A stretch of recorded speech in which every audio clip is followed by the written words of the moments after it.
Baik, ini yang lain pada kemana ya? Tadi banyak, ini baru yang masuk baru 6.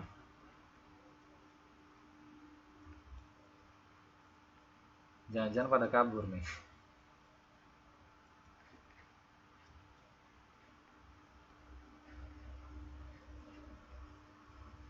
Oke, kita tunggu beberapa menit lagi ya, supaya yang lain bisa masuk dulu ya. Jam segini sahur. Di sana jam berapa? Masih jam 11 kan? Belum ada jam 11 kok. Dulu aja kalau di Taiwan saya ya lumayan agak sedikit ini sih, malam sih sahurnya. Kalau di Indonesia kan sahur di Jogja sini ya jam 4 masih bisa. Tapi kalau di Taiwan jam 3 ya, jam 3 atau kadang-kadang dulu saya malah jam 2 setengah 3 gitu ya. Karena jam setengah 4 itu udah subuh. Jadi harus ini tidurnya bentar aja. Betul, setengah 4 sekarang udah subuh di Taiwan ya. Dan hari-harinya panjang. Maghribnya setengah 7 apa ya? Maghribnya jam berapa? Setengah 7 atau jam 6? Jadi puasanya lama ya kalau di Taiwan ya. Kalau di Indonesia mah 12 10 jam, 12 jam, 12 jam ya. 12 jam 10. Nggak sampai sih kalau di Indonesia, hanya berapa jam? 11 jam. Kalau di Indonesia, kalau di Taiwan mungkin bisa 14 sampai 15 jam ya.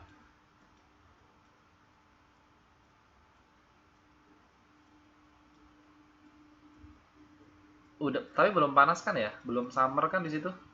Masih spring sekarang ya.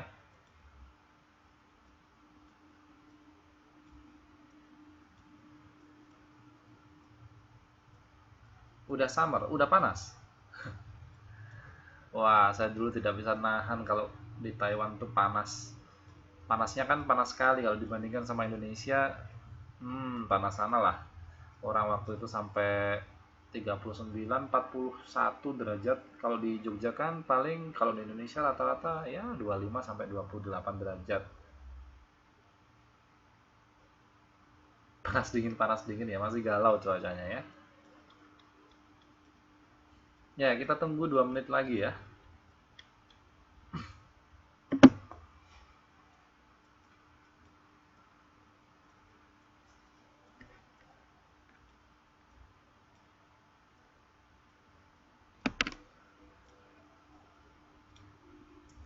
Ya, doakan saja ya. Nanti kalau main pasti akan saya kabari kok. Nanti bisa ketemu sama teman-teman lagi di sana ya. Reuni.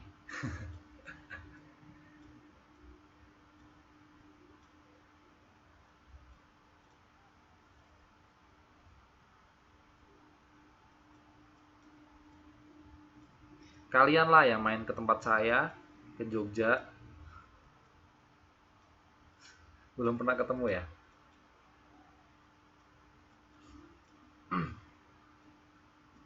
Ya, mudah-mudahan kalau ada rezeki, kesempatan, kemudian apalagi kesehatan gitu ya. Nanti akan saya kabari pasti. Oke, kita mulai saja ya kelasnya ya, nanti enggak, biar tidak terlalu malam selesainya. Oke. Assalamualaikum warahmatullahi wabarakatuh.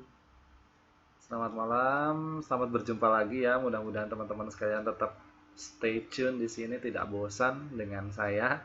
Hampir setiap hari ketemu ya, hampir sering ketemu lah istilahnya, karena saya di kelas kalian ini mengampu 3 mata pelajaran, ada sosiologi, bahasa Indonesia, dan PKN. Mudah-mudahan tidak bosan ketemu dengan saya terus gitu ya, secara 2 hari berturut-turut ya.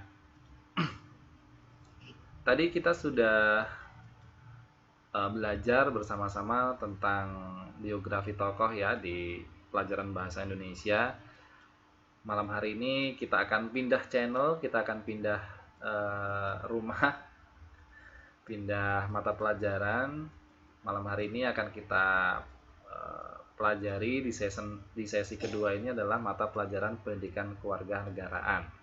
Jadi selama kurang lebih 1 jam ke depan Insya Allah nanti tidak terlalu lama ya, supaya teman-teman sekalian cepat istirahatnya dan supaya tidak kesiangan sahurnya. Sama kurang lebih 1 menit, 1 menit 1 jam ke depan saya akan mencoba berbagi ilmu, melanjutkan eh, pelajaran yang kemarin ya, pertemuan yang kemarin tentang eh, pendidikan kewarganegaraan. Tetapi pada malam hari ini saya akan memberikan satu topik tambahan untuk kalian, yaitu pelajaran tentang perwakilan negara di luar negeri ya. Nah, ini sangat familiar sekali buat teman-teman sekalian ya, karena sekarang teman-teman sekalian sedang berada di luar negeri gitu ya. Ya, ini masih membahas di bab 4 tentang hubungan internasional dan organisasi internasional. Jadi, saya akan sedikit berbagi informasi ya, pengetahuan tentang perwakilan negara di luar negeri. Tapi sebelum itu mari kita buka dulu kelas kita pada malam hari ini dengan berdoa menurut keyakinan dan agama kita masing-masing. Berdoa, saya persilahkan.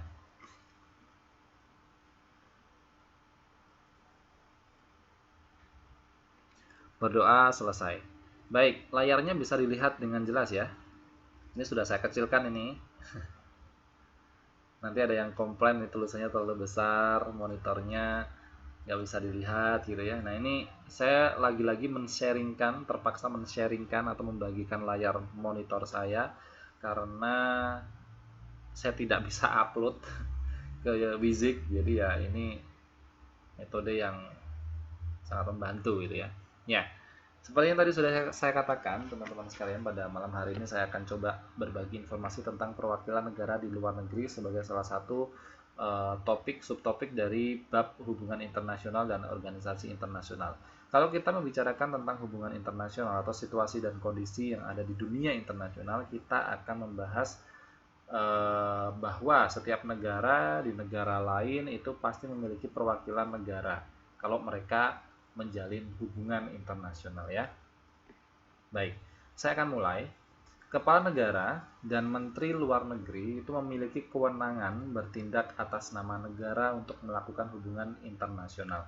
Jadi, hubungan-hubungan internasional antara satu negara dengan negara lain, misalnya Indonesia dengan Taiwan, itu dilaksanakan oleh kepala negara, dalam hal ini presiden atau menteri luar negeri yang melakukan bentuk atau kegiatan kerjasama atau hubungan internasional. Akan tetapi dalam prakteknya tidak mungkin kedua orang tersebut, menteri luar negeri dan kepala negara, itu melaksanakan sendiri kewenangan tersebut ya. Karena kan hubungan internasional yang dilakukan kan tidak hanya dengan satu negara, bahkan berpuluh-puluh negara atau beratus-ratus negara. Kalau dalam satu negara itu hanya punya satu kepala negara dan satu menteri luar negeri, otomatis itu akan keteteran kalau hanya dibebankan kepada dua orang tersebut. Maka dari itu, untuk melakukan suatu hubungan internasional ya, mereka perlu membentuk perwakilan ya. Seluruh kegiatan dalam hubungan antar bangsa hakikatnya merupakan diplomasi atau hubungan antar negara. Nah, kegiatan tersebut dilakukan oleh ada orang-orang yang melakukan tersebut yang namanya diplomat ya. Orang-orang tersebut menjadi wakil resmi suatu negara dalam hubungan negara lain. Nanti akan kita bahas bagaimana dengan Taiwan ya, gitu. Oke. Para diplomat ini memiliki tanggung jawab, antara lain yang pertama melindungi para warganya di luar negeri.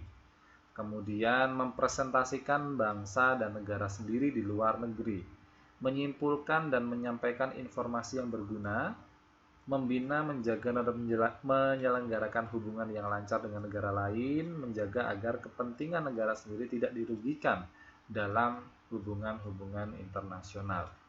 Begitu.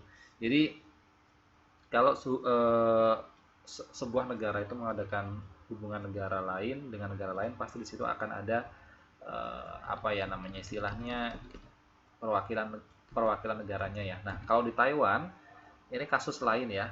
Sebenarnya Indonesia dan Taiwan ini juga mengadakan hubungan internasional, tetapi hubungannya bukan hubungan diplomatik secara apa ya, secara diplomatiknya atau secara politiknya hubungannya itu hanya sebatas hubungan perdagangan atau ekonomi. Kalau misalnya dalam, makanya untuk oleh karena itu di Taiwan itu kan nggak ada ini ya, KBRI ya. Jadi kalau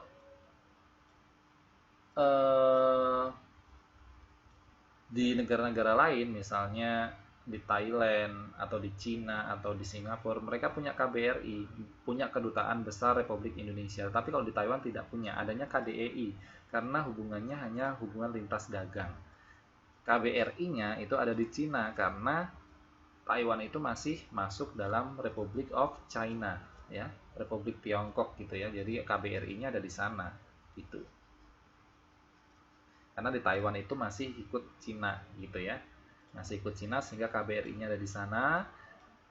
Nah, untuk memudahkan ya, karena kerjasama Taiwan hanya dagang kemudian tenaga kerja, disitulah adanya perwakilan yaitu KDEI. Makanya waktu itu ketika untuk mengurus pendidikan kesetaraan ini kita sangat mati-matian waktu itu PPI dengan Lembaga Bakti Jaya Indonesia, karena di KDEI itu tidak ada bagian pendidikannya, tapi kalau di KBRI itu ada bagian pendidikan yang mengurus pendidikannya. Jadi wah, bagaimana caranya ini? Waktu itu kan kita mahasiswa ini ya kebingungan ya bagaimana caranya karena tidak ada bagian pendidikan. Untuk itu, untuk wilayah Taiwan itu ada keistimewaannya sendiri tanpa ada KBRI, tapi kita bisa menyelenggarakan program pendidikan seperti ini. Ya, ini luar biasa sekali semangatnya. Ya, itu gambaran ininya, gambaran umumnya ya. Nah,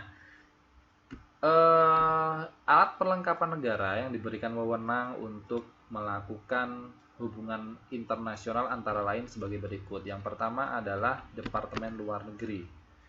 Nah, Departemen Luar Negeri ini atau yang disingkat dengan Deplu itu bertanggung jawab hubungan suatu negara dengan negara lain dan organisasi internasional.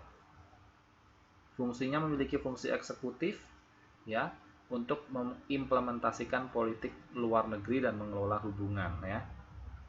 Ya, pada kebanyakannya ya, Menteri Luar Negeri ini disebut dengan Minister of Foreign Affairs ya. Jadi pada kebanyakan negara Menteri Luar Negeri itu disebut dengan Minister of Foreign Affairs. Minister itu adalah menteri, Foreign Affairs itu adalah luar negeri. Kemudian alat yang lainnya adalah perwakilan diplomatik ya. Sebelum abad ke-17, perwakilan diplomatik ini bersifat temporer, artinya sementara, tetapi sejak abad 17, ya, perwakilan ini bersifat permanen. Konvensi Wina tahun 61 tentang hubungan diplomatik ini merupakan perjanjian internasional yang mengatur hubungan diplomatik antar negara. Banyak hal yang diatur, ya, tetap dalam ranah hukum internasional. Nah, korps diplomatik yang ada dalam suatu negara itu dipimpin oleh kepala misi diplomatik. Jadi setiap perwakilan diplomatik itu ada pemimpinnya yang dibagi menjadi 3 golongan. Yang pertama adalah duta besar, ya, yang memimpin kedutaan besar, ya, yang saya tadi bilang KBRI, ya. KBRI itu adalah kedutaan besar Republik Indonesia. Jadi setiap KBRI itu ada kepalanya, ada duta besarnya atau ambasador, ada Pronuntius ya. Ya, duta besar ini memiliki kuasa penuh yang luar biasa hingga dia bisa berhubungan dengan kepala negara di negara yang bersangkutan gitu. Kemudian ada duta. Duta ini memimpin kedutaan di negara yang sederajat. Keeratan hubungan antara negara pengirim dengan negara yang saling mengirimkan duta besar seperti duta besar juga. Jadi duta ini hampir sama dengan duta besar juga, bisa berhubungan dengan kepala negara di mana ia bertugas. Kemudian kuasa usaha ini dikirimkan oleh negara pengirim kepada Menteri Luar Negeri, negara penerima melalui Menteri Luar Negeri. Jadi kalau misalnya ada sesuatu hal, kepala negara yang bersangkutan ini melalui Menteri Luar Negeri mengirimkan sebuah surat dan dikirimkan ke Menteri Luar Negeri negara yang bersangkutan yang akan dihubungi gitu. Nah, ini nanti kalian bisa baca sendiri untuk prosedur bagaimana menunjukkan penerimaan perwakilan diplomatik antara satu negara ke negara lain. Nah, ini dia ada tugas-tugas pokok dari perwakilan diplomatik yang harus dilakukan. Yang pertama adalah mewakili negara dalam maksudnya mewakili negara pengirim di dalam negara penerima. Misalnya mereka akan ada hubungan sesuatu ya, kemudian yang negara A datang ke negara B. Nah, negara A itu melalui perwakilan diplomatik dia menjadi perwakilan negara yang dibawa ke negara penerima. Kemudian perwakilan diplomatik ini tugasnya berunding dengan negara-negara yang diajak hubungan gitu ya, mengetahui tata cara yang sah bagaimana berhubungan, kemudian memajukan hubungan persahabatan, jadi tidak melakukan suatu hubungan yang anarkis atau tidak saling merugikan. Oke. Untuk melaksanakan tugas pokok, perwakilan diplomatik itu memiliki fungsi-fungsi. Yang pertama, sebagai perwakilan negara Republik Indonesia secara keseluruhan, kemudian melindungi kepentingan nasional, negara, dan warga negara pada saat berhubungan dengan negara lain, kemudian melaksanakan usaha meningkatkan hubungan persahabatan yang erat, kemudian melaksanakan pengamatan, penilaian, dan penalaran, menyelenggarakan bimbingan dan pengawasan, kemudian menyelenggarakan urusan pengamanan, penerangan, konsuler, komunikasi, dan sebagainya, dan juga sebagai perwakilan melaksanakan urusan tata usaha, kepegawaian, keuangan, dan masih banyak lagi. Sangat banyak ya tanggung jawabnya. Nah, perwakilan diplomatik ini juga memiliki hak-hak istimewa. Yang pertama adalah kekebalan terhadap yurisdiksi sipil dan kriminal negara penerima. Jadi dia kebal, ya artinya memiliki keistimewaan untuk melakukan sesuatu. Kemudian kebebasan terhadap semua pajak dan bea, jadi tidak perlu membayar pajak dan bea, ya. Tidak dapat diganggu gugatnya pribadi, bangunan arsip, dan dokumen perusutan. Jadi artinya ada hak-hak istimewa juga, bebas bergerak dan berpergian serta berkomunikasi di negara-negara yang bersangkutan. Nah, kemudian perwakilan diplomatik tersebut bisa diakhiri apabila negara yang bersangkutan menyetop hubungan kerjasama, kemudian negara yang menerima atau yang diajak kerjasama juga menyetop, dan adanya persetujuan antara dua belah pihak untuk diakhiri. Itu untuk pemutusan hubungan diplomatik, perwakilan diplomatik tersebut. Kemudian yang selanjutnya ada yang namanya perwakilan konsuler. Ya, konsul merupakan petugas di wilayah negara lain tetapi bukan petugas perwakilan diplomatik. Ya, konsul ini tidak melakukan hubungan resmi. Konsul bertugas melindungi kepentingan komersial negara yang menunjuknya. Ya.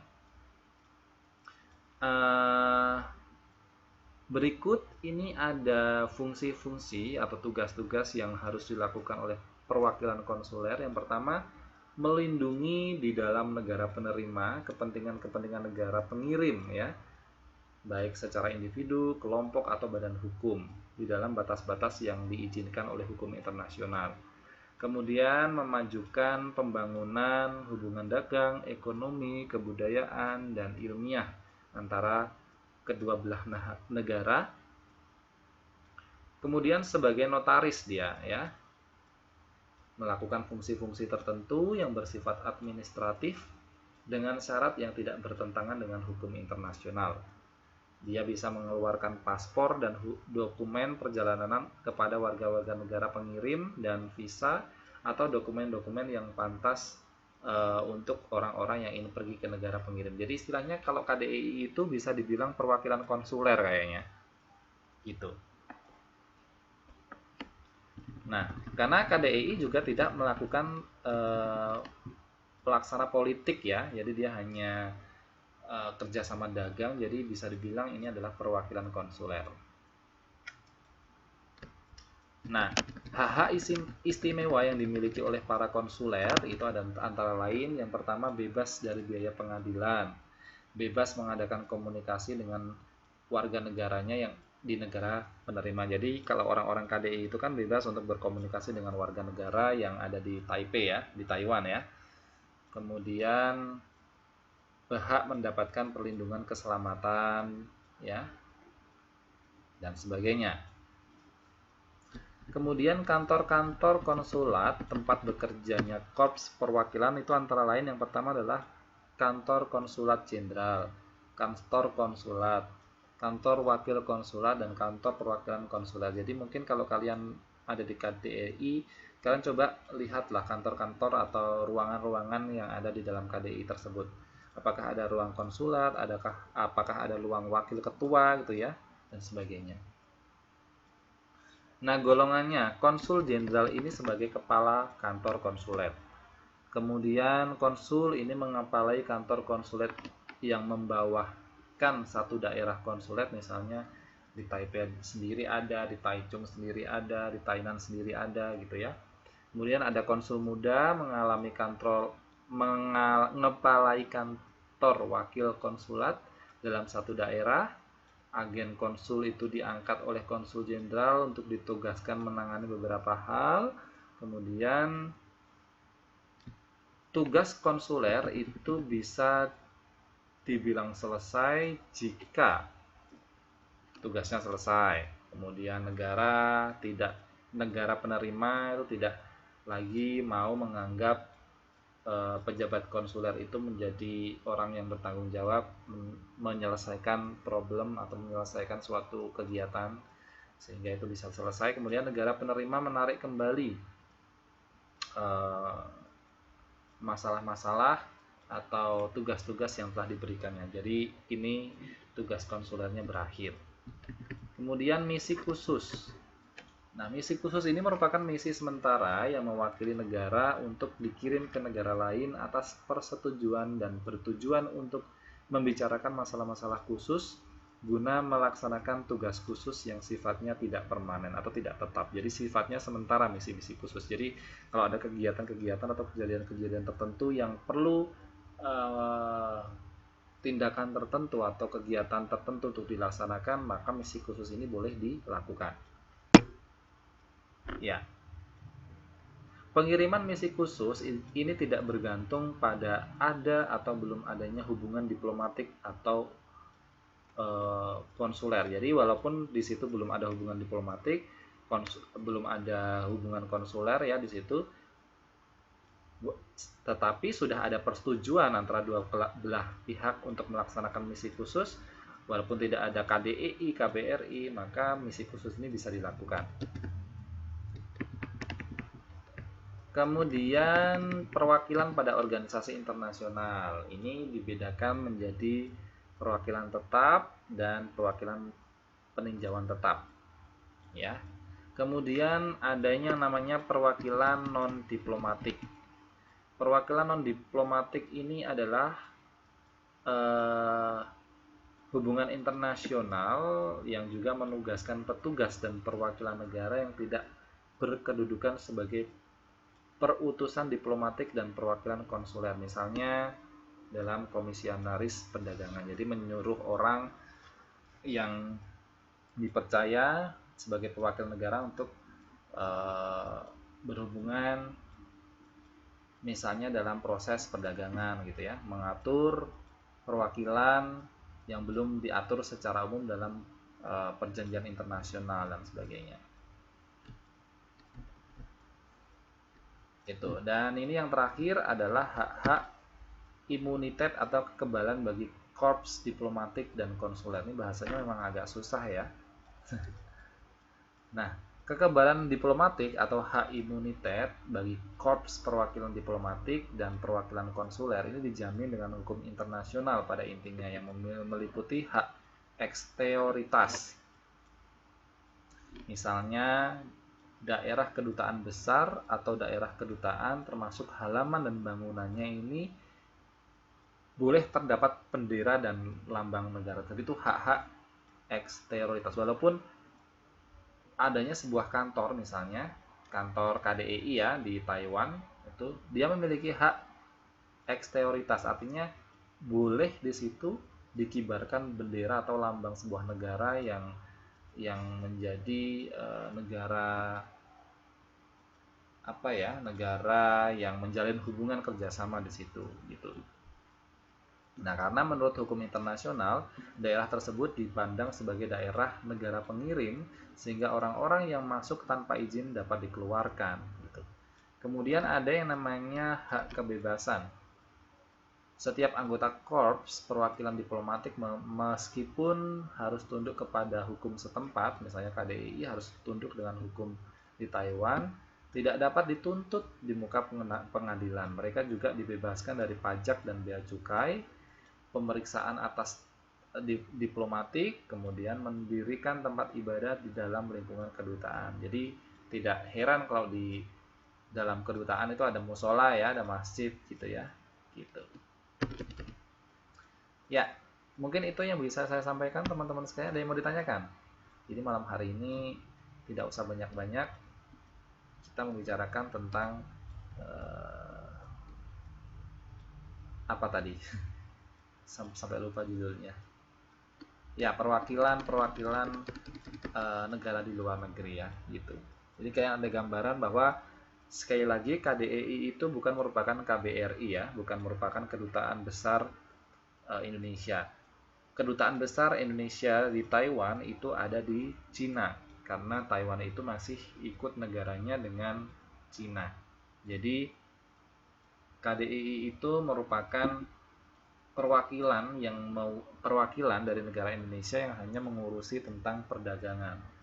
Tetapi dewasa ini sampai waktu sekarang tidak hanya perdagangan saja yang diurusi, karena memang adanya peninjauan tertentu ya. Salah satunya adalah perlunya pendidikan untuk tenaga kerja Indonesia yang kerja di sana supaya lebih tertata untuk pendidikan ya, supaya warga Taiwan sana yang mempekerjakan teman-teman yang bekerja di Taiwan itu lebih percaya bahwa teman-teman sekalian di sini juga orang-orang berpendidikan gitu ya. Akhirnya kemarin mahasiswa Indonesia yang sekolah di Taiwan berjuang bersama beberapa lembaga untuk mendirikan pendidikan setara di Indonesia, dan ini bukan pendidikan main-main, ini benar-benar resmi loh. Jadi kalau ada orang yang mengatakan bahwa itu sekolah abal-abal, itu sekolah hanya mainan, kalian jangan pernah percaya, karena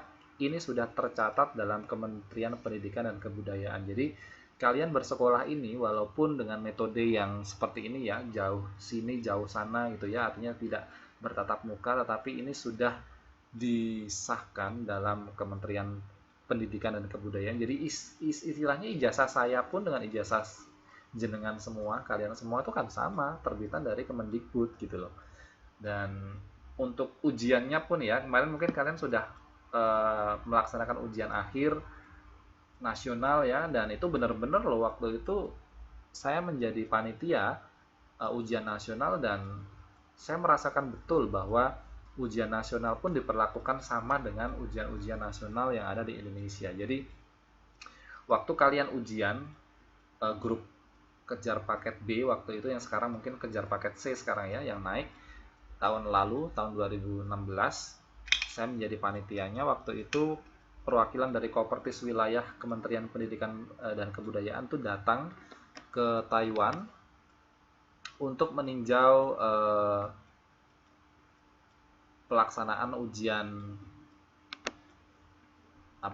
ujian nasional gitu ya. Dan saya menjadi petugas yang mengambil soal waktu itu, jurusan soal, dan itu benar-benar harus ada hitam di atas putih, pengambilan soalnya harus berapa menit sebelum pelaksanaan ujian dimulai. Jadi tidak main-main, saya pun tidak boleh semena-mena untuk membawa soal itu, dan harus disegel dan sebagainya. Jadi ketika mengawas ujian pun saya menunjukkan ke siswa bahwa ini masih disegel dan sebagainya, dan itu sangat luar biasa. Jadi Kalau ada orang yang bilang ini main-main, jangan pernah anggap itu serius. Ini merupakan sekolah yang serius dan ini merupakan sekolah yang resmi gitu ya. Jadi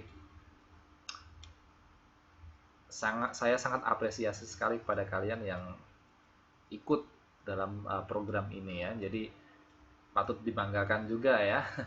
Di sela-sela kesibukan kalian masih bisa meluangkan waktu untuk belajar.